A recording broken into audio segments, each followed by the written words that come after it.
Kami bertujuan untuk menyelesaikan salah satu masalah yang biasanya ada di pertanian, yaitu pengolahan hasil samping atau pengolahan limbah. Percaya atau tidak, beberapa produsen kopi mengalami penurunan omset atau pendapatan nih. Kenapa? Karena tidak bisa dipungkiri bahwa selama pandemi banyak kopi shop yang tutup. Jadi kira-kira kalau dari 1 ton cherry kopi, hasil limbah kulit buah kopinya itu akan sekitar 400 sampai 500 kg. Tapi kan nggak apa-apa, itu kan sampah organik ya, nggak gitu juga. Kalau jumlahnya terlalu banyak, tidak bisa langsung diolah menjadi pupuk. Akibatnya nanti tanah akan menjadi asam kalau penguraiannya belum optimal.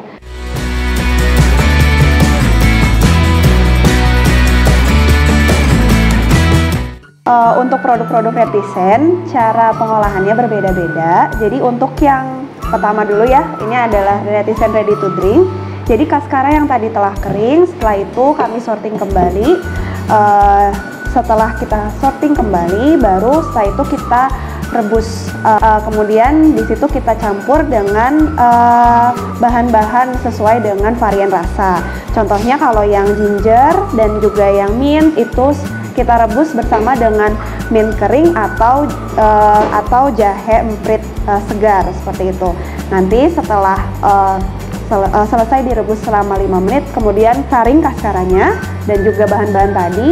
Kemudian setelah itu kita campur dengan gula dan juga sitrun, biasanya untuk menambah kekuatan rasa kaskara seperti itu.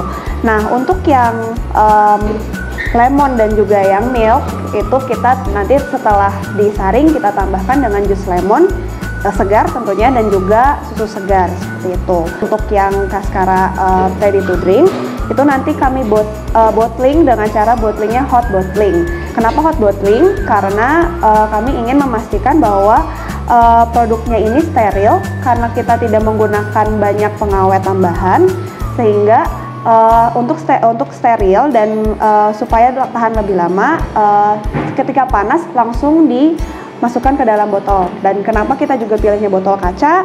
Karena supaya bisa hot bottling dan juga penyimpanannya jadi lebih lama seperti itu.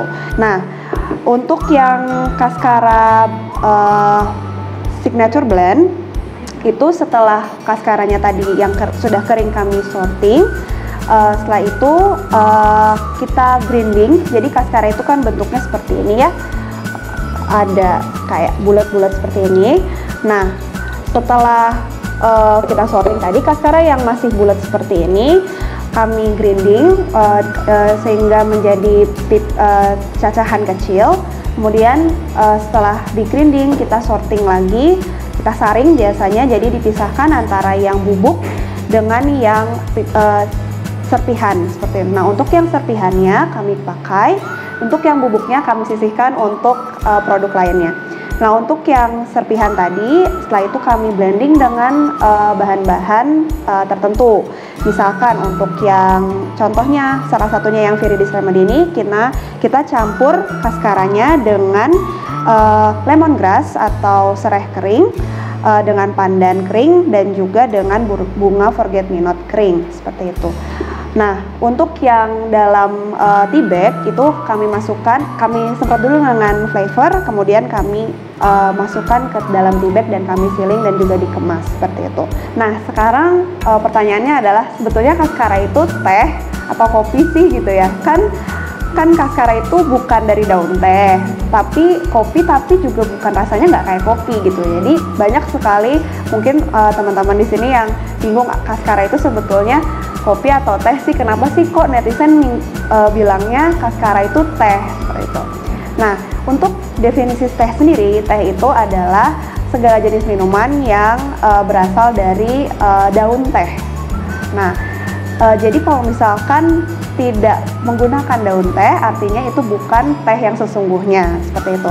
Tapi untuk definisi yang kekinian ini, teh itu sudah beralih ke yang bisa mungkin orang-orang banyaknya kenal dengan herbal infusion atau tisane. Jadi herbal infusion atau tisane adalah segala jenis minuman yang berbahan dasar herbal. Jadi tidak harus menggunakan teh, tapi cara penyeduhannya seperti teh seperti itu. Nah, untuk Cascara sendiri karena dia berasal dari kopi tapi bukan dari biji kopi, karena kalau mau dibilang kopi itu harus berasal dari biji kopi.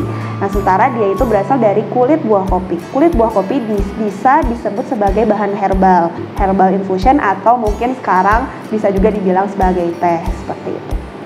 Segala jenis kulit kopi itu bisa dijadikan Cascara ya. Cascara itu adalah kulit kopi kering terfermentasi. Nah, tapi tidak semua Cascara itu kualitasnya baik, karena memang Cascara itu biasanya pada umumnya dibuang sebagai limbah pengolahan pertanian kopi, seperti itu. Untuk manfaat mengkonsumsi Cascara sendiri, ada beberapa manfaatnya karena kandungan Cascara itu sendiri nih. Yang pertama, karena kandungan Cascara itu tinggi polifenol dan antioksidan, maka manfaat yang kita dapatkan adalah meningkatkan sistem imun. Jadi bisa meningkatkan daya tahan tubuh. Kemudian yang kedua, tentunya proses detox. Setiap hari kita ketemu dengan debu, polusi, dan lain halnya. Jadi dengan mengkonsumsi Cascara itu tentunya akan membantu metabolisme tubuh kita untuk mengeluarkan racun-racun di tubuh. Kemudian Cascara juga memiliki vitamin C dan vitamin E yang cukup tinggi, jadi cukup baik dan sangat berfungsi untuk kesehatan kulit. Selain itu, yang menarik adalah karena si Cascara ini masih diperoleh dari tanaman kopi, dari kulit buah kopinya tentu masih memiliki kafein, tapi kafeinnya jauh lebih rendah dari biji kopinya. Bisa hanya berkisar antara 1/8 sampai 1/16 dari kafein di kopi. Jadi masih sangat rendah dan aman untuk teman-teman yang tidak tahan kafein. Karena mengandung kafein, efeknya adalah bisa meningkatkan energi dan untuk mood booster. Jadi setelah mengkonsumsi Cascara, selain rasanya yang segar, juga ada efek menambahkan energi karena kandungan kafein yang tadi. Meskipun kafeinnya lebih rendah dibandingkan kopi. Brand personality yang ingin diangkat netizen sebenarnya hanya dua. Yang pertama itu adalah sustainability dari proses agroindustri, karena Cascara sendiri merupakan hasil samping dari perkebunan kopi. Dan yang kedua adalah kebermanfaatan atau value dari social impact kepada para petani. Karena saya jelaskan tadi, sebenarnya netizen sendiri diinisiasi pada saat pandemi, ya Via. Jadi saat itu kami tergugah dengan kondisi para petani kopi yang omsetnya menurun karena konsumsi biji kopinya itu juga menurun.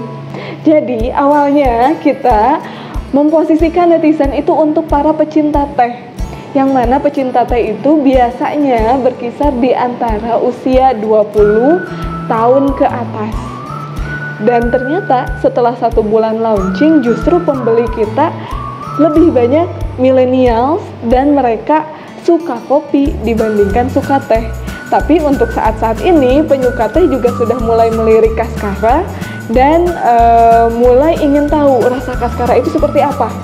Jadi selain kita punya ready to drink, kita juga punya Cascara blend tadi untuk menjangkau lebih banyak penikmat teh dan penikmat kopi. Karena Cascara sendiri tadi kan ada di tengah-tengah antara kopi dan teh. Jadi potensinya itu justru jauh lebih besar, karena kita tidak hanya menyasar pecinta teh saja, tapi pecinta kopi juga gitu. Meskipun netizen itu didirikan saat pandemi, justru responnya cukup baik. Kenapa? Karena kita tidak hanya mengenalkan sekedar produk saja, tapi kami juga mengedukasi bagaimana proses inovasi yang kami lakukan.